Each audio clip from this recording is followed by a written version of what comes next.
action. Very cool. We'll just walk and talk. Yeah, perfect. How does it feel being back in Sydney? Because so much of your life was here. Yeah, 8 years, like almost 10 years. And feels like home. It's like home away from home. You come back and it's kind of like you never left. Who was Blake before college? Such a punk. It's like when you're in your early 20s and you think you have everything figured out and you have nothing figured out.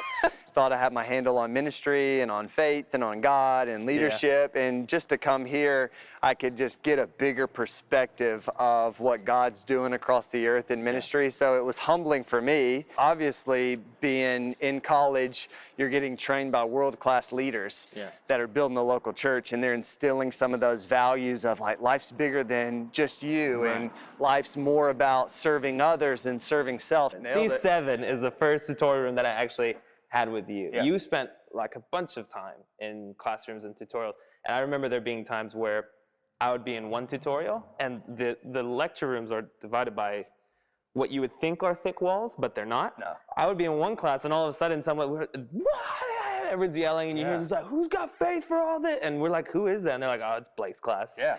Just always this vibe in there. What was your favorite part about being in the classroom? I mean, just kind of reflecting on what we just shared about is I have a limited amount of time with this generation that's come to invest into Hillsong College. I'm going to give them my all. Yeah. Your all sounded a lot like, very loud rap songs most of the time, trying to hype everyone I up. did actually do for the entire semester with one of my worship music Old Testament intro tutorials, rap battles every class. I kid you not, write about Nehemiah, Yeah. And so they're writing a rap battle, and then they really get into it, and we started having legit rap battles. And then I'm like, all right, guys, so lesson plan for today, and the shy, quiet girl goes, could we do another rap battle, please? And I go, you guys want to? The auditorium. Yeah. So it was just up here, up here. C7. The walls would kind of come in, and then we would have our whole lecture room. Which is interesting because these walls were the first team that I was a part of at Hillsong College, of which the previous season I was interning at a church, and one of the roles that I had as the youth intern was setting up the walls and taking down the walls in our youth hall. And I remembered hating it, thinking I'm not called to set up and take down walls. I'm called to preach, I'm called to be on the platform, I'm called to this, I'm called to that. Yeah. And I grumbled the entire internship. And arriving here in July of 2011, I come and being shown around by a student, a second-year student. He goes, so bro, you're gonna be a part of great teams in your first year. They're gonna put you on random teams. And I'm on a team right now, it's called the Walls team. We set up and pack down these walls every weekend for church and for college. Yeah. And I looked at him and I said, John, his name was John. I said, John, I promise you I'll be put on that team. And 2-3 weeks later, I get my practicum email and it says, Dear Blake, from the practicum team, we'd like to tell you that your weekend and weekday practicum is gonna be on Walls team. You guessed it. Yeah. We hear a lot about authentic relationships, show me your friends, show you your future, make sure you're learning from people, make sure you're getting all this stuff. What's your take on all that stuff? Because, one of the first things you get into when you're in an environment like this is, who are my friends going to be? Are these my friends for life? Yeah. And things change so fast. 1 minute you were here in Sydney, and now you're, in Phoenix, and our family is very global in nature. Right. How does that work? How do you continue to develop authentic relationships with that? I always prayed for friends. I said, God, bring people on my path. And I surrounded myself with people that just showed up all the time, because it's like the last man standing principle, right? You just keep standing, you're going to get an opportunity. Yeah. And what you catch as a result of that and how you stretch and how you grow. So one of my best mates, Josh, he and I just got on teams together and just always committed we're both going to do it together. One of those key people would have been Sloan, your wife. Oh, You're now wife. Thank you, Lord. What was that like? Where did you meet her? I met her my second semester of college, her first week here, through Josh, the guy I was telling you about, who we just kept showing up, and we were just there helping, getting everything running, just oh yeah, let's go meet the new intake. Yeah, right. With no intention of, finding the love of your life. Yeah, right. You don't come to bridal college for no reason. Was it was the first move before or after the 6 months? Of course, I had the handbook intentions Right. of only dating after her 6 months. And staying above reproach. Oh, no, it was a conversation of her correcting my volleyball form and technique when I told her, oh, I love playing volleyball. You know, little bump set spike. She goes, oh, actually, it's like this.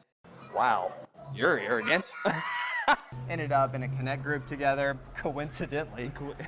And then after conference, took her out on our first date, which we were such good friends by that time. I knew I wanted to marry her. Yeah. So dating was just a formality. Yeah. So it was 3 months of dating. It was like, let's get this thing out of the way. Yeah. And then work. When you know, you know. And she was such an amazing woman of God, so switched on. We both were going the same direction. Yeah. Both really loved ministry, loved the church. Yeah. And just kind of made it easy. I'm just hearing this. It's like a karate movie. Oh my gosh, I'm glistening. Anyway, to go back, you're not only building a whole new thing, but you're also building a family alongside of that. Yeah. Has it been much of a transition for you? Has that been like a dynamic you've had to manage since going? No, we just both accepted the reality that our lives are big.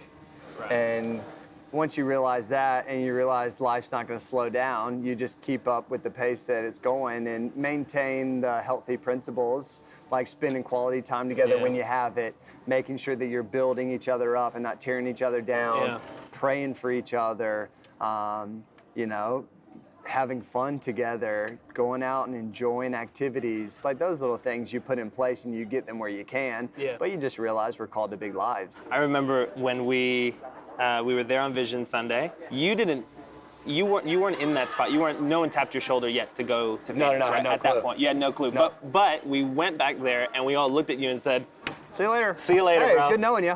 Have fun in America. I did theirs more tour. And then May, Lee, I'm passing by his office. He goes, Brian got back to me. You're the guy.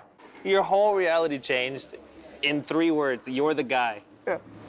You're the guy. I mean, I wouldn't quote him. It might have been been something along like those that. lines. So from one generation to another, if you had one sentence, what would you say to us coming up and becoming who we need to be?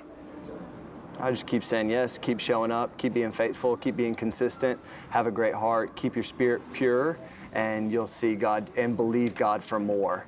And know that He is willing and able, and even in your wildest dreams of what you can conjure up, He's got more for you. That was a couple sentences, but yeah. There's snippets though. Right, yeah. There's like karate snippets. Cool. I think we got everything. Yeah? Cool. Good job, Patty. Proud of you. Proud of you. And cut.